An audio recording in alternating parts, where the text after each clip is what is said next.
শীত শেষ হওয়ার আগে অবশ্যই একবার মটরশুঁটির এই রেসিপিটা ট্রাই করবেন। আশা করি আপনাদের খুব ভালো লাগবে। নমস্কার বন্ধুরা, রসনালয়ে আপনাদের অনেক স্বাগত। আজ আমি আপনাদের সঙ্গে শেয়ার করব সয়া মাটারের রেসিপি। তো চলুন শুরু করি। তার জন্য আমি এখানে একদম টাটকা বেশ অনেকটা মটরশুঁটি নিয়েছি। এখানে গোটা অবস্থায় প্রায় 1.5 কিলো মটরশুঁটি ছাড়ানো এখানে আছে। আমি একটা এয়ারটাইট কন্টেনারে ওইভাবে ফ্রিজে রেখে দিয়েছি। এবার কড়াইয়ে আমি জল গরম বসিয়ে দিয়েছি।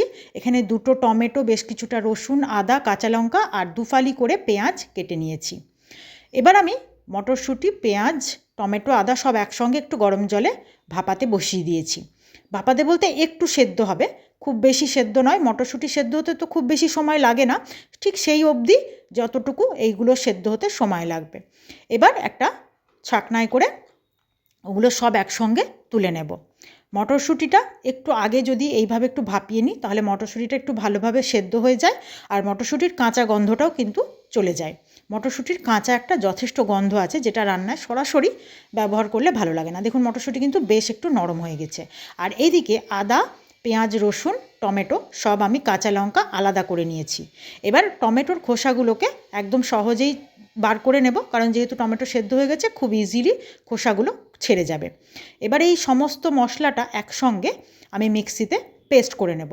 এখানে ওই যে বললাম পেঁয়াজ, টমেটো, আদা, রসুন আর আছে কাঁচা লঙ্কা, সব একসঙ্গে মিক্সির জারের মধ্যে দিয়ে পেস্ট করব। এটার মধ্যে আর জলের প্রয়োজন নেই, কারণ এমনি এটা সেদ্ধ হয়ে আছে। আর এইখানে নিয়ে নিয়েছি ছোট ছোট দানার কিছুটা সয়া বড়ি, একদম ছোট দানার সয়া বড়ি এগুলো।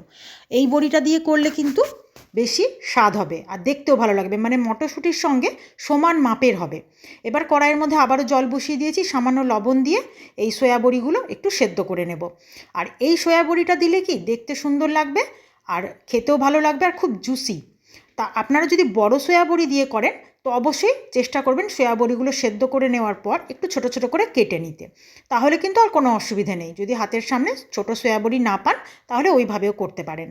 এবার আমি সয়া বড়িগুলোকে গরম জল থেকে তুলে নেব, ওটাকেও ছাকনায় ছেঁকে নিয়েছি। আর এদিকে আমার মশলাটা কিন্তু একদম রেডি। একটা ভাজা মশলা রেডি করে নেব। 2টো শুকনো লঙ্কা, 2টো তেজপাতা, 1 চামচ জিরে, 1 চামচ ধনে, একটু কসুরি মেথি আর গোটা গরম মশলা। গরম মশলার মধ্যে আছে দারচিনি, এলাচ আর লবঙ্গ। এইগুলো দিয়ে কড়াইয়ে একটু শুকনো ভালো করে ভেজে নেব। হালকা ভাজা ভাজা, কিন্তু এটা একদম পোড়ালে চলবে না, যেন একদম সুন্দর হালকা করে ভাজা হয়, রঙটা জাস্ট একটু পরিবর্তন হবে। দেখুন রঙটা হালকা পরিবর্তন হয়েছে। এই সময় আমি এটা মিক্সির জারের মধ্যে দিয়ে বেশ সুন্দর করে গুঁড়ো করে নেব। গুঁড়ো করা হয়ে গেলে আমি এবার কড়াইয়ে প্রথমেই একটু বেশি করে সাদা তেল দিয়ে দেবো। আমি কিন্তু রান্নাটা সাদা তেলে করব, আপনারা চাইলে অবশ্যই সর্ষের তেলে করতে পারেন। এবার পেস্ট করে রাখা মশলাটা আমি তেলের মধ্যে দিয়ে দেবো।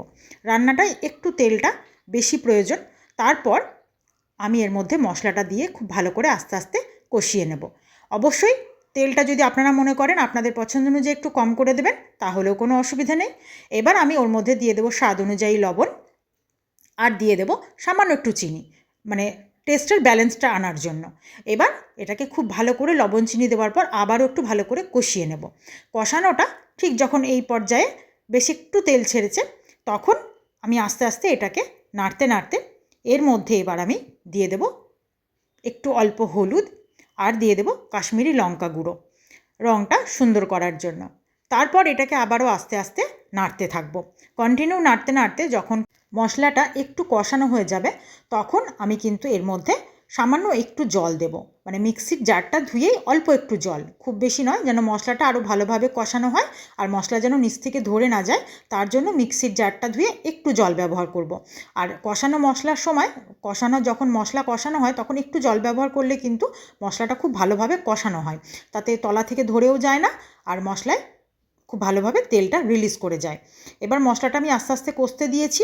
নতুন পুরনো সকল বন্ধুকে আমার চ্যানেলে স্বাগত জানিয়ে যে সকল বন্ধুরা নিয়মিত আমার ভিডিও দেখছেন, আমার পাশে আছেন, তাদেরকে আমার অসংখ্য ধন্যবাদ। আর যে সকল বন্ধুরা আজকেই আমার ভিডিও প্রথম দেখছেন, এখনও চ্যানেলটি সাবস্ক্রাইব করা হয়নি, তারা প্লিজ চ্যানেলটি সাবস্ক্রাইব করে পাশে থাকা বেল আইকনটি প্রেস করে দেবেন। নতুন নতুন ভিডিওর নোটিফিকেশান সব আগে আপনাদের কাছে পৌঁছে যাবে। আর যে সকল বন্ধুরা ফেসবুক পেজ থেকে আমার ভিডিওটি দেখছেন তারা অবশ্যই পেজটি ফলো করে দেবেন এরকম সুন্দর সুন্দর রেসিপি পাওয়ার জন্য। এবার যে ভাজা মশলাটা গুঁড়ো করে রেখেছিলাম সেই ভাজা মশলাটা এর মধ্যে দিয়ে দেবো, কারণ ভাজা মশলাটা দেওয়ার পরে আবারও একটু মশলাটাকে খুব ভালোভাবে কষাতে হবে। এই মশলা কষানোটা কিন্তু খুব ধৈর্যের ব্যাপার, মশলাটা ঠিকঠাক কষানো না হলে কিন্তু রান্না কখনোই ভালো হয় না। তো দেখুন মশলা কষাতে কষাতে একদম মশলার রঙ একদম চেঞ্জ হয়ে গেছে। ঠিক যখন এই রকম করে মশলার রঙটা পরিবর্তন হয়ে যাবে, আপনি দেখে বুঝতে পারছেন পুরোপুরি তেলটা আলাদা হয়েছে, তখন আমি এর মধ্যে এবার যে সেদ্ধ করে জল ঝরিয়ে রেখেছি মটরশুঁটিগুলো সেগুলো দিয়ে দেব।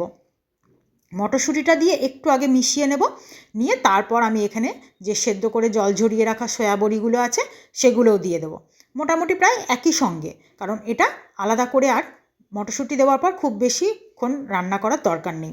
একটু মিশিয়ে নিয়ে তারপর সয়াবড়িগুলো দিয়ে দিলে আবারও খুব ভালো করে সয়াবড়িগুলোর সঙ্গেও মশলাটাকে মিশিয়ে নিতে হবে, কারণ দুটোই যেহেতু সেদ্ধ আছে আপনাদের আগে পরে করে দেওয়ার দরকার নেই। মশলাটা ভালোভাবে কষানোতেই যা সময় লাগবে, তারপর এই দুটো একসঙ্গে দিয়ে খুব ভালোভাবে মশলার সঙ্গে মিশিয়ে নিয়ে এবার আমি এর মধ্যে পরিমাণ মতো জল দেব। একটু জল না দিলে রান্নাটা ঠিকঠাক হবে না, তাই খুব ভালোভাবে এইভাবে আগে মিশিয়ে নিতে হবে মশলার সঙ্গে। তারপর আমি এর মধ্যে পরিমাণ মতো জল দিয়ে একটু ঢাকা দিয়ে ফুটতে দেব, তাহলেই কিন্তু রান্নাটা আর খুব বেশি দেরি নেই, রান্নাটা রেডি হয়ে যাবে। আপনারা এইভাবে অবশ্যই কিন্তু একবার বাড়িতে এইভাবে রান্না করে দেখবেন এই মটরশুঁটির রেসিপিটা, আশা করি কিন্তু আপনাদের খুব ভালো লাগবে। আর এটা কিন্তু রুটি পরোটা লুচির সঙ্গে অসম্ভব সুন্দর লাগে খেতে। এরপর আমি জল দিয়ে একটু ঢাকা দিয়ে ফুটতে দেব। দেখুন বেশ সুন্দর ফুটে উঠেছে, আর দেখে বুঝতেই পারছেন রান্নাটা কিন্তু একদম রেডি হয়ে গেছে, একদম ঘন হয়ে গেছে গ্রেভিটা।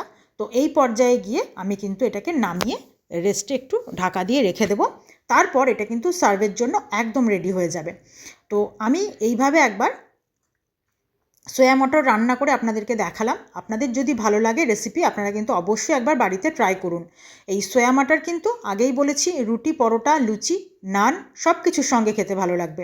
আপনি একবার বাড়িতে এইভাবে সোয়া মটর রান্না করে দেখুন, আশা করি আপনাদের ভালো লাগবে। আর রেসিপি ভালো লাগলে, যেটা সবসময় বলে থাকি, লাইক শেয়ার কমেন্ট তো অবশ্যই করবেন। আজকের রেসিপি এই পর্যন্তই। সকলকে ধন্যবাদ জানিয়ে আবারও নতুন রেসিপির সঙ্গে চলে আসবো।